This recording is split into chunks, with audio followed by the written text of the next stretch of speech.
Hello everyone and welcome to today's Mondac webinar in association with Lindemann Law, who will explore how to safeguard your online reputation and navigate the complexities of your digital footprint. My name is Dan Sampaio and I'm joined by a brilliant panel to take us through today's discussion. Alexander Lindemann is the managing partner at Lindemann Law. With a robust background in legal, regulatory and tax advisory services, Alexander specializes in investment funds, asset management and financial structures such as securitizations, holdings, foundations and trusts. Additionally, he is experienced in international large-scale transactions in real estate, M&A, blockchain, art, brokerage and escrow services. Jakob Schaad is an equity partner at Lindemann Law. Jakob specializes in government relations and lobbying. He excels in building relationships with decision makers and shaping regulatory developments in Switzerland and internationally. Jakob holds a doctorate in economics from the University of Zurich and has held senior positions at the Swiss National Bank, IMF and Swiss Banking Association. He also advises on economic policy and wealth tech. Tatiana Zakharova is a senior associate at Lindemann Law. Tatiana leads the international sanctions practice. With over 10 years of experience, she specializes in investment fund structuring, cross-border agreements, and private wealth structuring.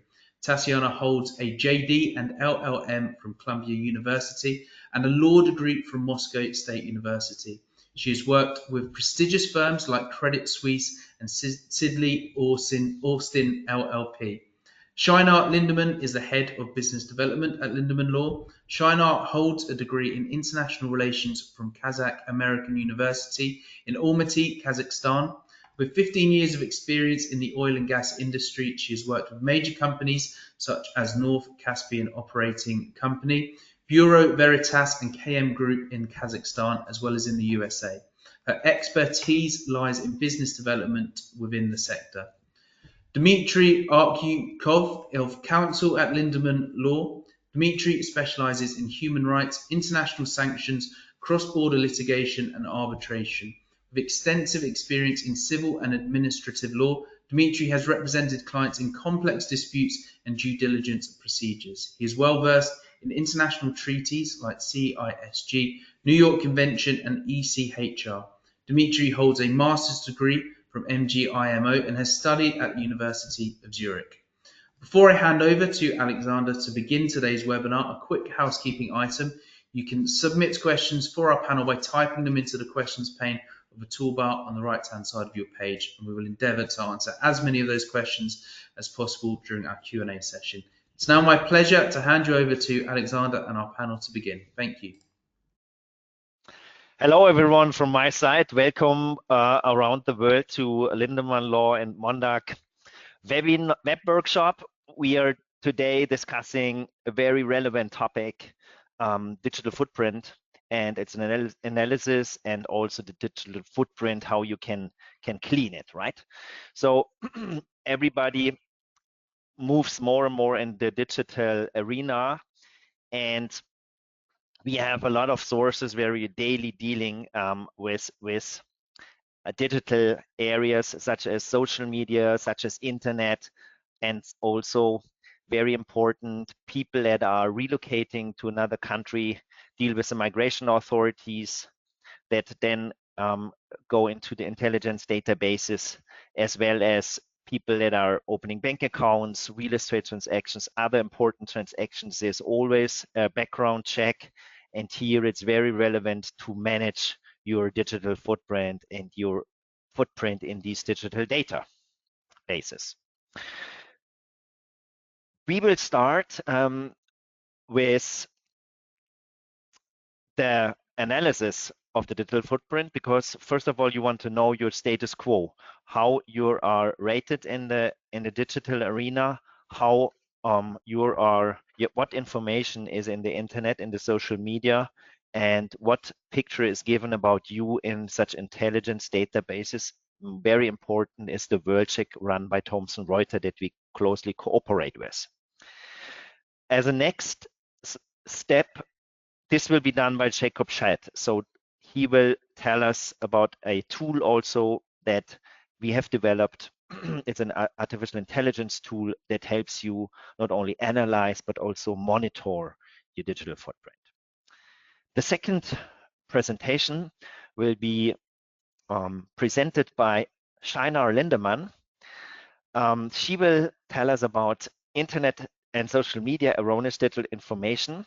It's very relevant, not only on the private, but also for employers and companies. So watch out what she has to say. The third presentation will be done by my learned colleague, Dmitry Artyukhov.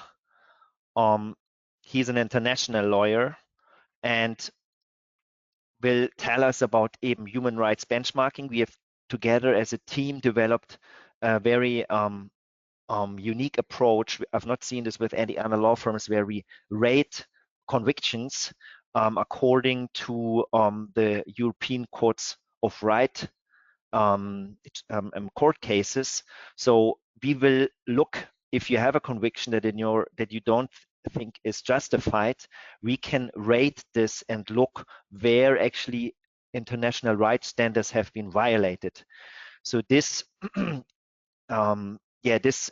this is not only something to make you satisfied that you have had an unjust conviction, but this can then also ultimately lead that such wrongful conviction has to be deleted from the internet, as well as from intelligence databases such as WorldCheck. So this is a very relevant method that we have developed here, and Dmitry will present some case studies from countries like Russia, Turkey, Ukraine, and United Arab Emirates that have a high score in the corruption list.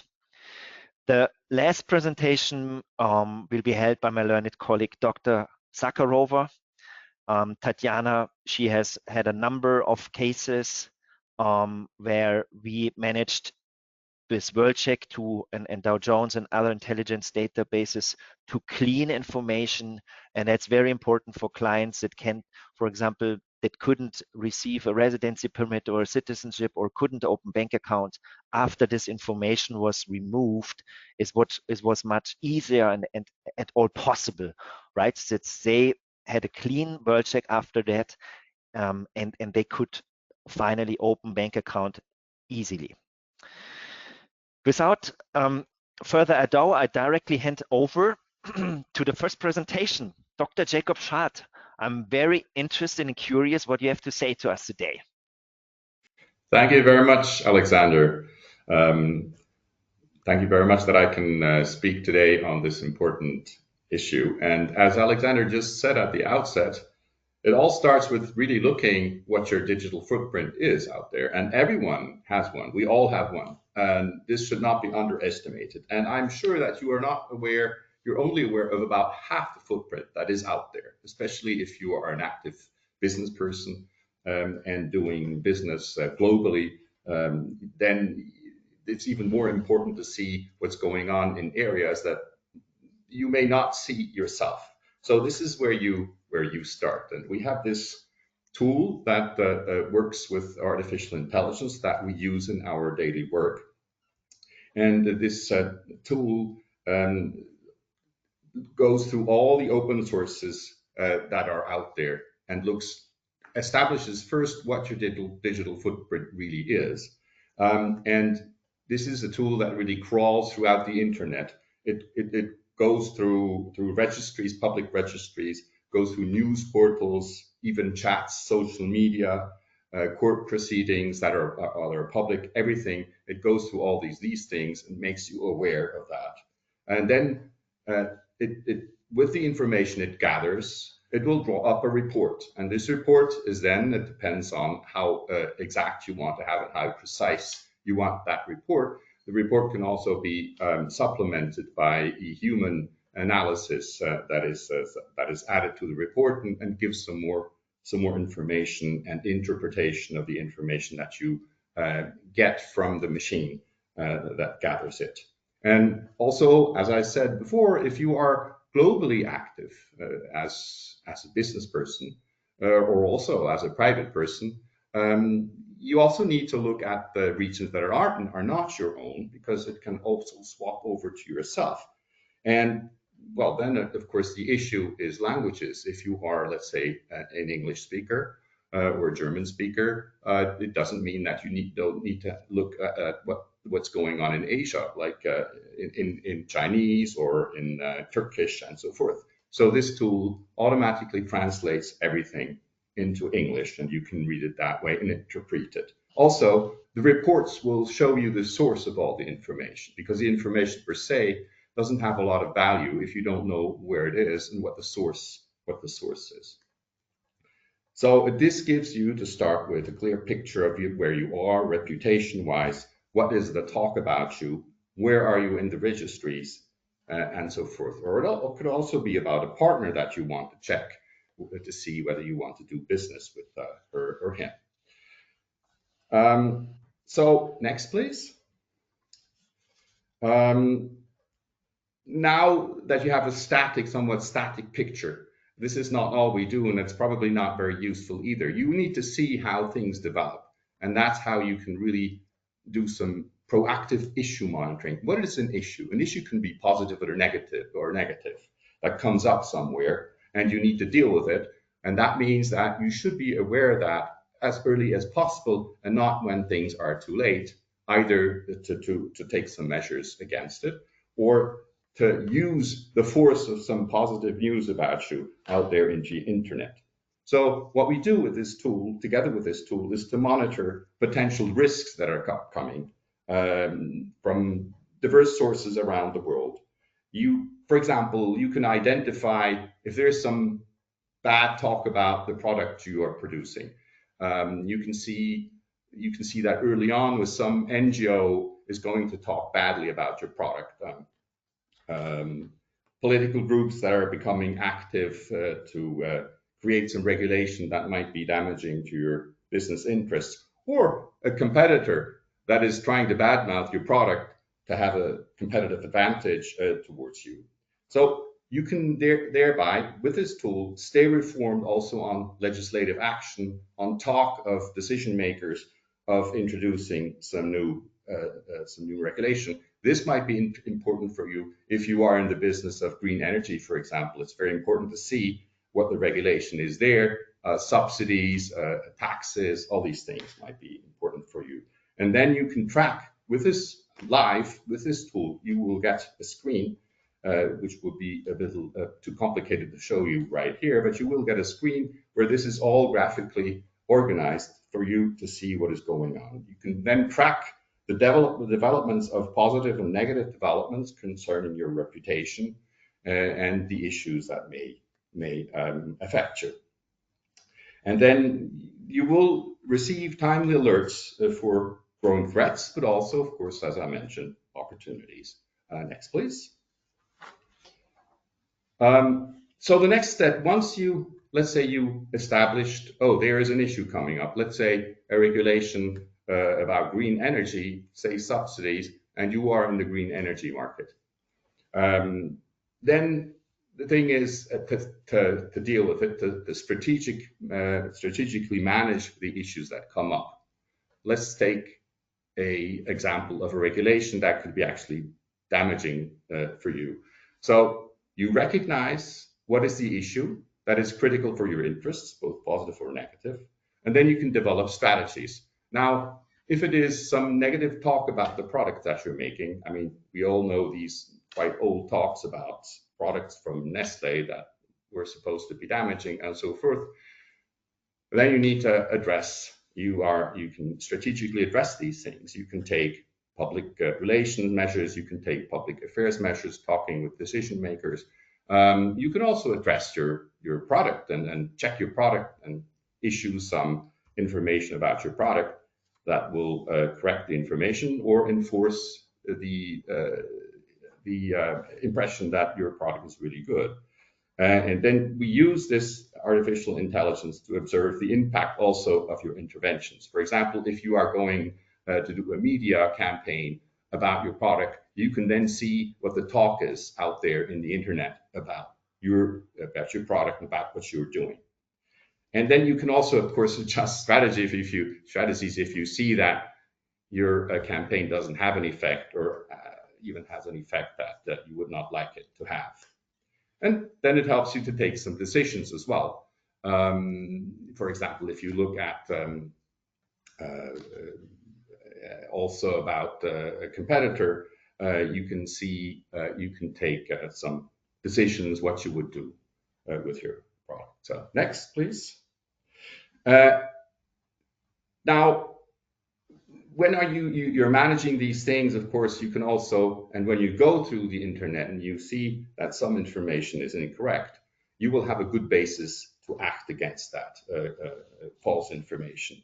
You can first really identify it, see where it is, understand what it means for your business, identify some wrongful convictions. That will be, for example, if you want to do business with a business partner, and you see out there, there's something bad-mouthing about him, you can see what that means. It's also, if you discover that some wrongful chat is going on about you, you can take some measures, and we will talk about that later. My colleagues will talk about that more in detail. There's, of course, also legal action, but there's also other actions that you can take. You can take some public relations actions, some explanations, some coming forward and addressing these issues once you locate this harmful content out there in the web. And then what is often important, and this is the advantage, that you can timely address these things as soon as possible when you discover them in time. So next one. And here, actually, at the end of my part, all this gives you the capacity to effectively to have effective public management, effective public relation management. You can monitor the impact of your diverse instruments that you use across all the channels out there that are open to you, and you can observe with artificial intelligence out there. You can track discussions of policymakers that may take some positive or negative decisions to your effect, and you will hear what the talk of the town is. And you will be able to assess the global reach and the effectiveness of your public relations effort. So this is here where I am at the end of my part. This is really a powerful tool. Yes. Thank you. You can do many things. This is really a powerful tool. Yes, it's really a powerful tool that that really enables then the lawyers in our team, right, to really actively tackle these topics, right? Because first you have to dig them out, find them, and pull them out, and find the persons that are behind it, and then you can tackle them. And so really the first step is really have a thorough analysis. So with this tool, this is really wonderful. The next presentation, Shynar, what are you gonna tell us today? I'm very curious.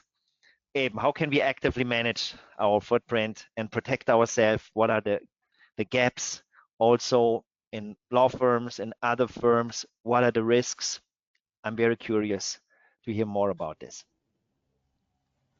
Hello, everyone. Thank you very much for the opportunity to share the knowledge that we hear using every day with our marketing team and with business development team and myself. Please, we're ready to share with the first slide. And most of the things it's already known. And our here goal just to provide some solutions, provide some information how you can protect it more from the law perspective, from the service side. So here we know that if we are Googling if we are Googling ourselves, or we Google the people with whom we're going to work, or people who are clients, any other person that we are interested in, we know that we could be Googled by names, by surnames, by birth of the date and the address, and easily by nicknames. So here, during our long life experience, we are facing with different challenges, with different statuses, with different experience. And here, if we are changing the status, not only man, also woman, they changing the surnames. Also, it could be the case when you are having the mistake in your birth certificate. It also could be after many years, you will come to the decision to change your name for a real name, family maiden name.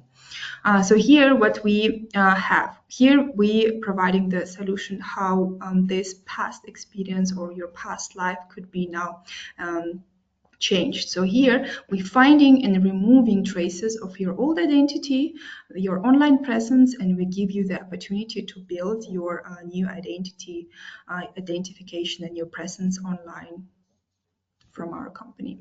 Next. So here also how we could be found. We ourselves could be really very digital clean. We could have eco style of being online, but we are surrounded by people, by society, by friends, colleagues, or family members. We also have a case when the person, the company member, are oversharing the sensitive information about the company, about the clients, and with the spouse. So the spouse, our partners could also be a part of a corporate environment or could be a part of like a small society, which is more different varieties of working spheres.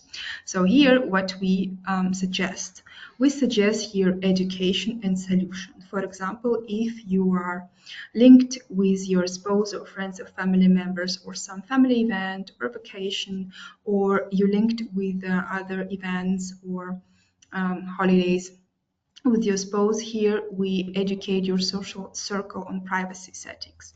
So please don't hesitate to inform every person that please be digital eco clean. It is very important for protect my commercial presence online, and please don't tag me any other social medias, only by personal approval. Here we are helping to secure social media platforms by adjusting settings and removing compromising tags or associations. My colleague will share this later about the role check, but here we will move to the next slide, please. Here also we have a still open case. We're expecting already payment. So it's a big issue we faced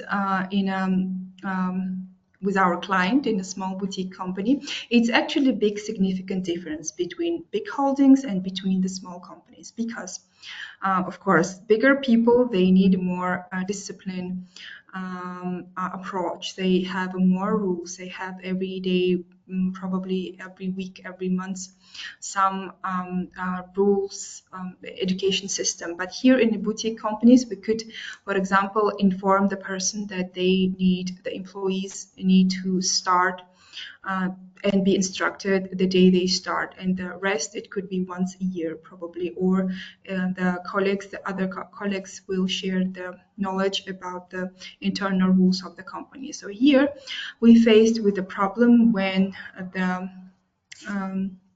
pictures, personal photos of the company member stored in a public server where everybody else can have the access. So the people were actually, there was a private birthday party of the client and also the jubileum of the company.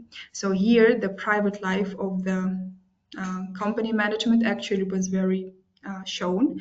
That is now not already relevant because the person already changed status and it's not corporate party from the pictures. So here what we provide solutions and we offer training, which is very important to implement training system to understand the person that separate life needs to be from professional side and from private side, and the digital space for these two occasions doesn't need to be one.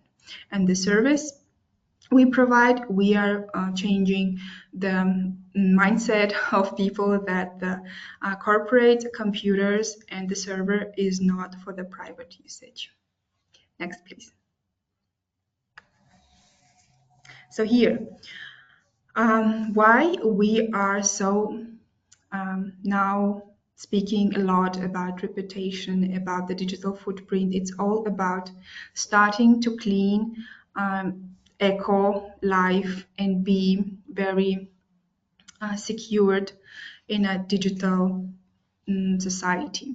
So here, what is reputational audit itself? Because you probably heard this term in a couple of times.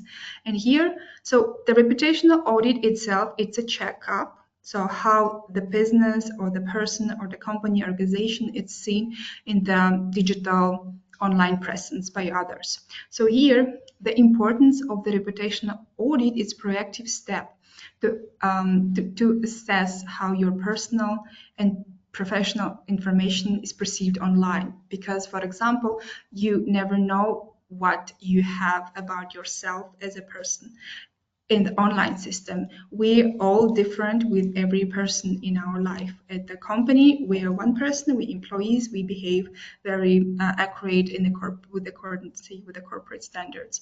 In our personal life, we act, of course, we have different statuses and we act differently. So here, the audit process, we provide this solution. The process, we conduct in-depth audit to identify the potential risks such as negative reviews, either articles, it could be some social publications or unwanted social media content. So here what do? We work you to either remove this information or reframe negative information through legal tools and public relations strategies. So if you want to know more, please contact with us, because we can here provide you very good service, and we can protect your digital presence. I think it's last on my side.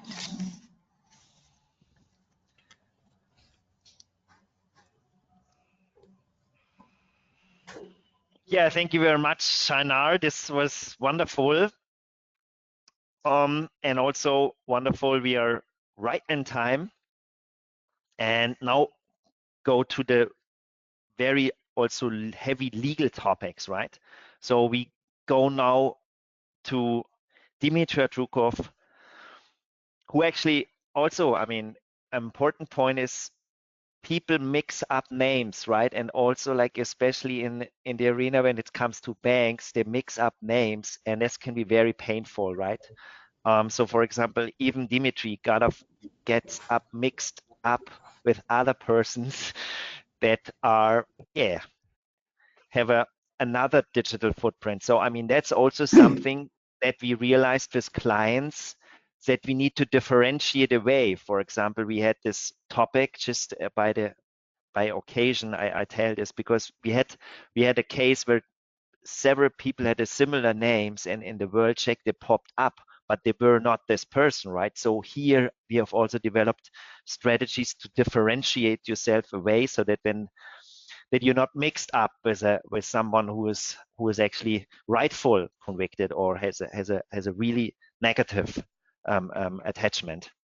So Dmitry, the floor is yours. I'm very curious about our benchmarking system that we have developed together, and also very curious specifically also about our case studies. Thank you for the word, Alexander. Yes, following Shynar's presentation, I will touch base upon the situations where people get, so to say, victims not of their own negligence, like posting some photographs of private photographs online, but are indeed the victims of the system, of the legal or political system that they exist in. And yes, let's start with the next slide, please, for statistics. So to give a general overview, these are the statistics of the European Court of Human Rights as per the year 2023, those statistics which are available and, so to say, final now. So we will see what actions have been brought before the European Court of Human Rights and what fundamental rights have been invoked by the claimants, and importantly in these statistics that these cases are confirmed. These are cases where the court found that the violation took place. This is not merely an action, but a confirmed violation. So on the right slide, we will see in the red bar charts that these violations were connected with the right to privacy and right to private and family life. So this is very relevant to what we are talking about today. Right to fair trial, right to liberty, and right to be protected against inhuman or degrading treatment. This is obviously what people sadly face in detainment in certain countries. And sadly, the oppressors for 2023 were the Russian Federation, Ukraine, Turkey, Romania, and Italy among the top 5, so to say. So this is the general picture. And next, please. Working with our clients from these jurisdictions, we have identified certain patterns, which you see on the slide, that there was a violation of due procedure. So the arguments of the defense of the client's lawyers were not heard, ignored by the court. The so-called ghost proceedings, I'll touch base upon that a bit later. The violation of the right to liberty, so excessive detainment or house arrests, and obviously these proceedings were either politically motivated or were initiated by the business competitors of our clients. So yes, the next one.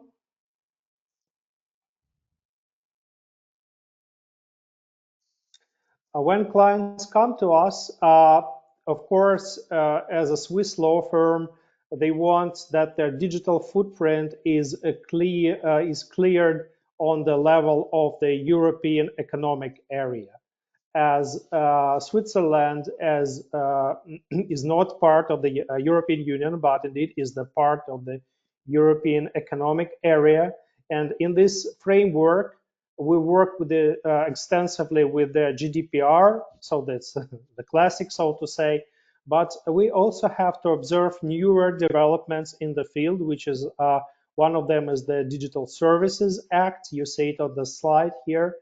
And the peculiarity of the Digital Services Act is a requirement for big data operators like search engines, obviously this concerns Google, to establish a certain disputes body for those digital disputes that concern the digital footprint. But it's important that before we go to the jurisdiction of Switzerland and employ the Bundesgesetz über den Datenschutz, the law on digital protection here in Switzerland or in the European Economic Area under the GDPR, we work with the national. So we try to clear the digital footprint of the clients on their national level, and that's what we call the jurisdiction of origin. Let's take a look at some case studies on the next slides. So a case here was a client from Ukraine. She faced ghost proceedings in her home country. Unfortunately, Ukraine has a confirmed high level of corruption in its judicial system at the moment. This might change as the country is preparing also legislatively to be incorporated into the European Union and is preparing a relevant law, is modifying its data protection laws. But the client faced ghost proceedings where the judge issued important procedural documents in absence of the person or in absence of her defendant, and violated not only the civil procedural code of Ukraine, but it violated the right to a fair trial in the sense that we know it in the European Charter of Human Rights. Next slide. Another case we had was concerning a client who was part of criminal proceedings initiated by his competitor, and the verdict against him was based on witness testimony of 8 people that have never appeared in the court in person. So it's questionable whether these people have existed at all, or whether those were 8 witnesses of the prosecution were the fruit of the imagination of the prosecutors and the investigators who made the case against our client. In Russia, we had to resort to the Закон о защите информации, the Law on Information Protection, и Закон о защите персональных данных, the Law on Protection of Personal Data, to clean the digital footprint of the client in his domestic jurisdiction. Next one. In the UAE, there are also issues with human rights, unfortunately. A widely known case is the UAE 94 group, a group of political activists that were detained for excessive terms and without sufficient legal foundation. We had to work with a client who faced an excessive detention term. So the prosecution employed different procedural hinges to keep him in detainment longer than the court indeed has ordered. And also this client faced a travel ban, which was luckily later lifted. And this allowed us to clean his digital footprint in this domestic jurisdiction, following their law of the UAE, which is considered to be, so to say, GDPR inspired, but also has particular provisions that we have not seen in any other laws, such as provisions on prosecution for inciting demonstrations online or offending a foreign country in a digital realm. Next one. Turkey is, as we have seen on the slide regarding the statistics of the European Court of Human Rights, is one of the unfortunately oppressors, considering the number of cases brought before this country at the European Court. But its cassation and constitutional court have issued very well formulated decisions that say that, as you see on the slide, that first of all, the digital footprint, or the information footprint, so to say, extends beyond the digital realm into physical realm, and a person might be eligible to remove her footprint not only from the internet, but also from publicly available information, such as in the archives on paper, as you see on the slide. Yes. And the Constitutional Court of Turkey said that the right to be forgotten is a positive obligation of the state that contributes to the possibility for a person to turn a new page in his life and thus foster her spiritual existence. And we remember that a positive obligation means that it's not only an obligation to tolerate something, but indeed to act, to do something, right? So in this way, the legal provisions in Turkey are quite advanced. The next one. I give you 2 more minutes, Dmitry. Thank you. Time is so invaluable in our life, Alexander. So quickly, another tool that, I'm speaking more a lot about tools today is the well-known decision. Those who work in the privacy field know this decision. That's the Google Spain SL and Google Incorporated contra Agencia Española de Protección de Datos y María Costeja González. Tatiana will talk more about this decision later.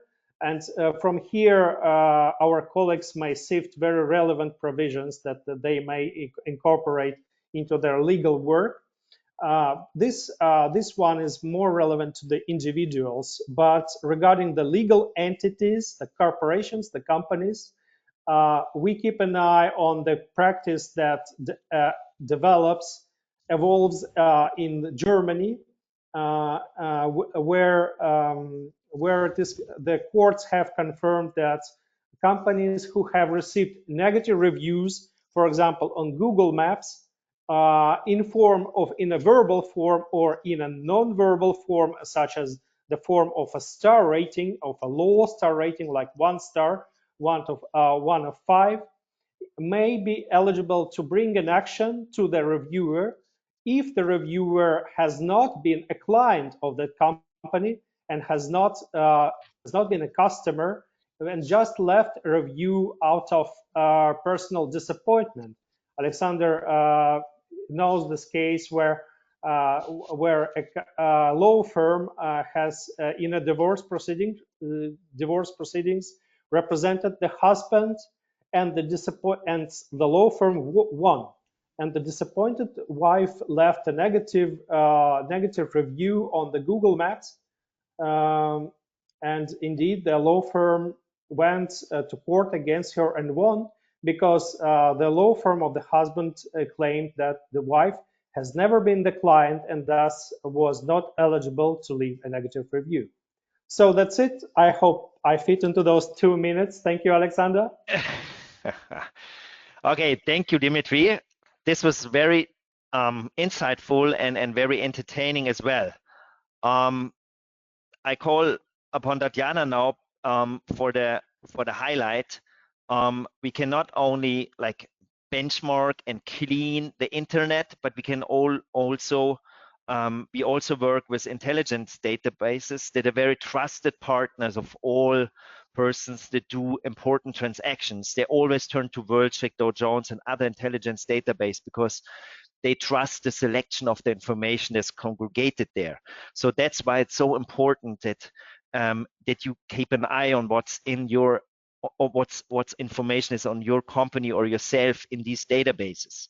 So, Dr. Zakharova, could you please tell us what's your experience in working with these databases and what has our law firm achieved in this area? Thank you, Alexander. First slide, please.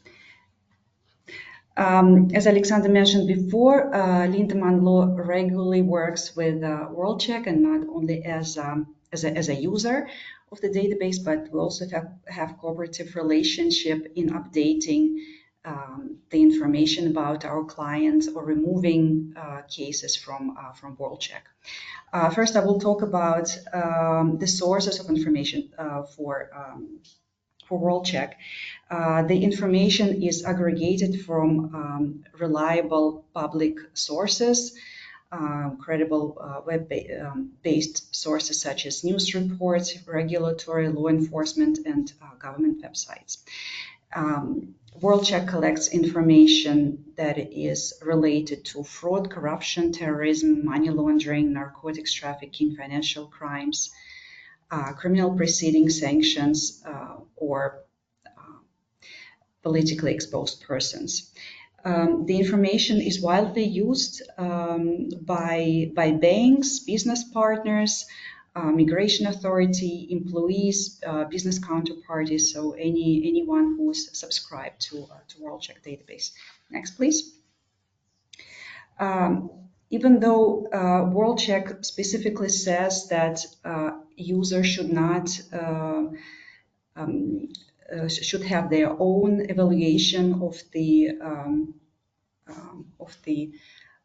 personal of the person who is subject to the data subject, and that WorldCheck does not give any opinions or recommendations. Users have to rely on the information that is in WorldCheck, and the information in WorldCheck can have negative consequences for such persons, such as loss of reputation. Banks terminate the relationship with the client. It's difficult to open new bank accounts, difficult to buy property, receive a residence permit, citizenship, and of course, loss of business partners. Also, WorldCheck uses links to other persons to form associations. For example, if a person who was working as a CEO or a top manager for a sanctioned bank resigns from this position and, for example, moves to a different country or stays in the same one, this information is of course reflected in the database. However, negative consequences do not end to this person, and it continues. They continue. It's difficult, as I said already, to open new bank accounts, even though information is correct, but it still brings hardship to this person. So we work with our clients to remove this kind of information if it's no longer relevant. I also would like to say that WorldCheck collects publicly available information. Some information that can be that is private wouldn't, of course, be reflected in WorldCheck, and I will give you examples of this. Next slide, please. Conviction status gives rise to negative consequences for a person, and if the information is entered into WorldCheck, this information adds already also to the negative consequences. Many jurisdictions foresee and provide for a possibility of the expiration or removal of criminal convictions. For example, after a certain time, the conviction expires or it is removed by amnesty. This information is usually private. For example, a court decides that the conviction has expired or should be removed. But this information about the conviction is still in the WorldCheck. Another example that I have already discussed is a person who was a top manager as a sanctioned entity, resigns from the position, and the information remains in the WorldCheck. Next, please. So WorldCheck and other intelligent databases involved in processing of personal data, they are called controllers, have to have legal basis to process the information about personal data about a person. A General Data Protection Regulation, GDPR, contains this legal basis. The most well-known is content, but it's one of 6 bases, and it's the most well-known. But there are other bases. For example, when processing is necessary for legitimate interest of third parties. For example, when a third party, such a bank or a counterparty of a person, needs to have the information about a conviction, or that the person is a politically exposed person. But there is also a very important addition to this legal basis. Such interest has to be balanced against rights and freedoms of the data subject, and these rights are protected by GDPR, also different EU court practice supports the protection of rights of such data subjects. For example, if we're talking about expiration of conviction or when conviction is removed, how important it is how important it is for the public to know, to have this information that is not that relevant, right? So that is what is the legitimate interest of the public to have the information that has already expired, and what is more important, this interest or the rights and freedom of the data subject. So GDPR provides for the right to be forgotten in certain cases when the interest in having information removed outweighs the general public interest in having right to access the information. Dmitry has already mentioned that this right is also supported by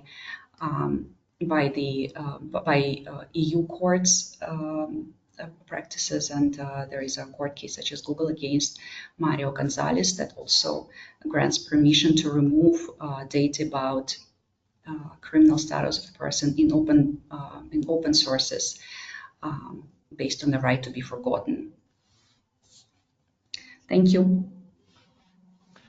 Yeah, thank you, Tatiana. That was very insightful and leads me directly in the key takeaways, which effectively summarizes what you can take away from this presentation. First of all, I mean, you're aware how important your digital footprint is when it comes to intelligence databases, when it comes to the internet itself, what everybody can Google about yourself or your company, and also what can be found in the social media. So the awareness is very important, and also the awareness that you can actually actively manage this. This is not something where you passively have to swallow. On the contrary, we have developed artificial intelligence tools that help you not only detect all the relevant information, but also monitor it, which gives you the power to react. I mean, starting from having this analysis and the monitoring, you can then also, I mean, update your information and the relevant positions. A lot of the things you can directly manage, right? You can, if you've terminated your position, just to give a small example, you can update your LinkedIn position, or as an employer, you can just remove persons that no longer work with the firm, or person that have a now more powerful position in the management, upgrade your website.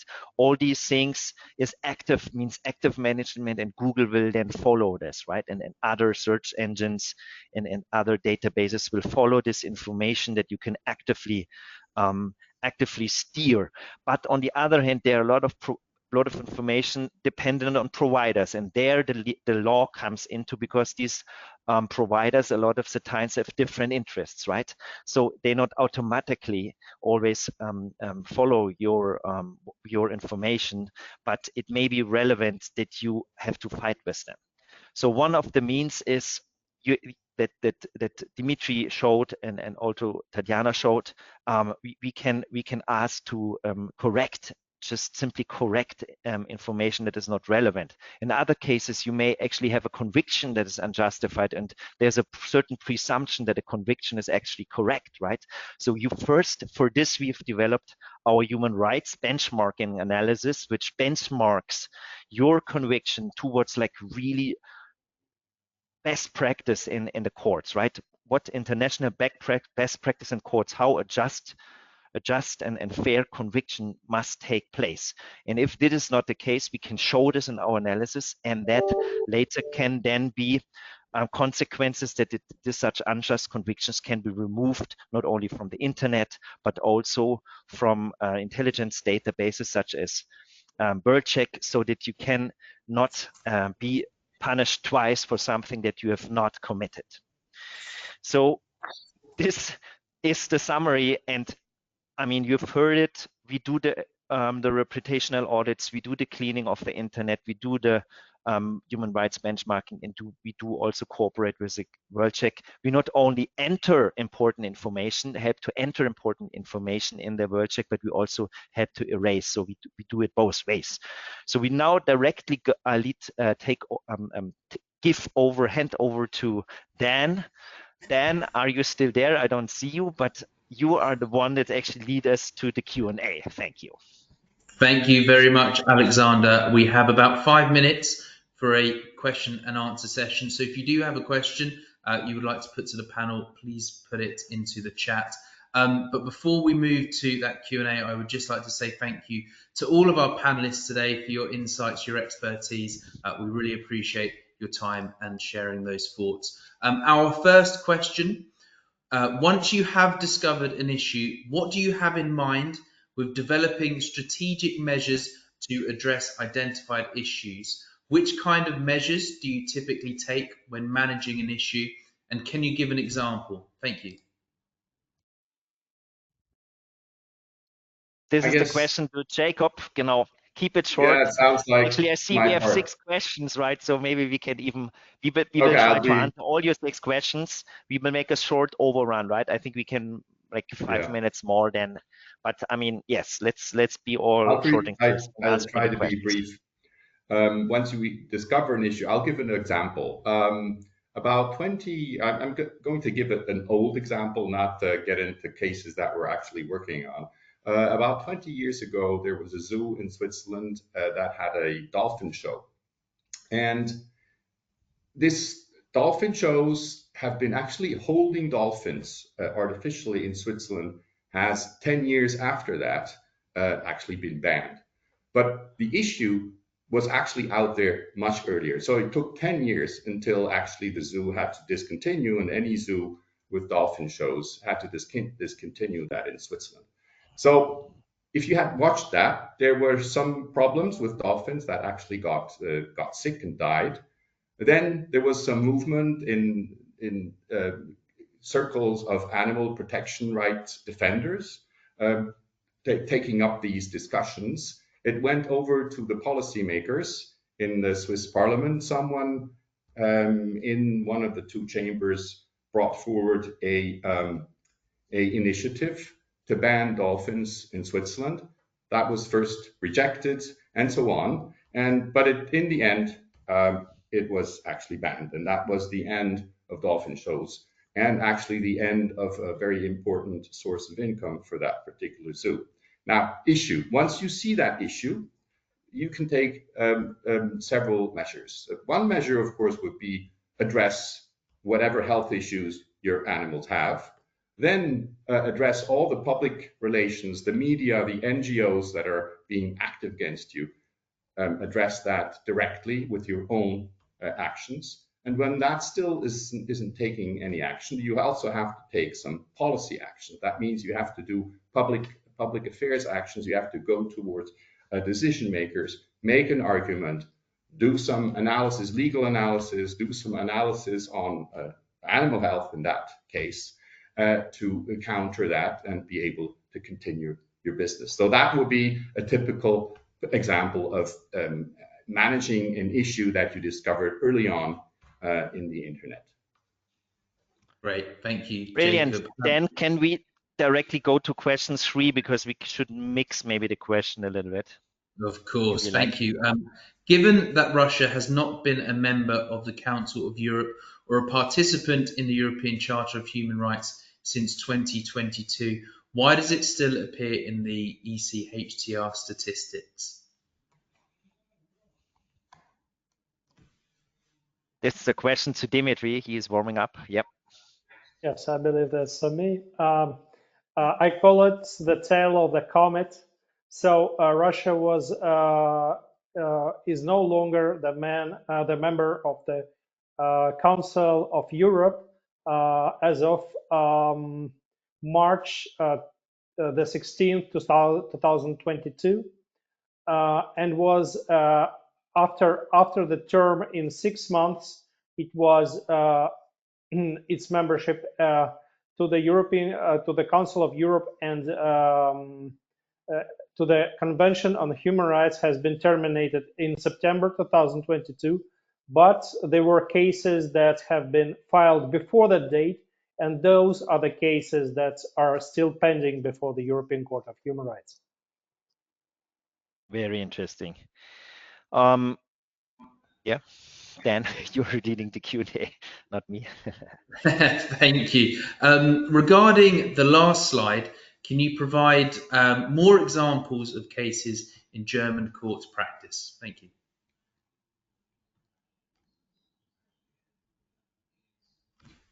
I guess this one is to me as well. So look for the decision which is called Ferienpark versus Hotelbewertungsportal.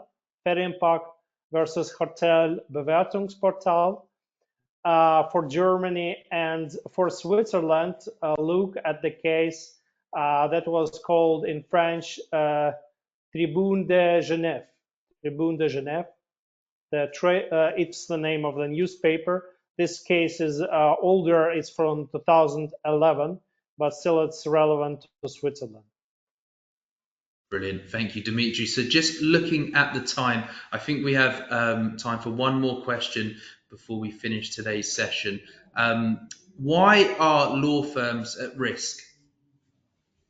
Yeah, that's a quick one. I mean, Dmitry explained it already, that a lot of the times people rate the law firm even if they're not hired, the law firm of not directly work but have been adversaries. But I think we maybe at the last question we go to the question number 6, right? And then we finish. We can finish with that question. What steps can individuals take if they are wrongly listed on databases like WorldCheck, and what are the legal grounds for removal? I guess it's a question for me. If a person is wrongly listed, again, the WorldCheck is collecting only information that is publicly available. If there is private information, that has to be submitted to WorldCheck, because they're under GDPR. There is a right to rectification, so all information has to be corrected. Incompleted information has to be completed, and as I said, based on the legal basis for processing of data, there has to be a balance between the right for the information of the public and the privacy rights of a person. So I guess if it's wrongly reflected in WorldCheck, it has to be demonstrated, and based on various rights can be either corrected or removed. Excellent, brilliant. Well, thank you very much for that, Tatiana, and thank you to our entire panel for your answers during our Q&A, and once again for your fantastic presentations. Thank you to our audience for being with us today. We do encourage you to get in touch if there's any additional information you require. We will share the contact information of Lindemann Law with you. But from all of us at Mondac, thank you very much for being with us today. Once again, thank you, Alexander, Dmitry, Tatiana, Jakob, and Shynar. I hope you all have a lovely rest of your day. Thank you and goodbye. And thanks to Mondac, thanks to Dan, thanks for helping us. Thanks a lot. Thank you, Alexander.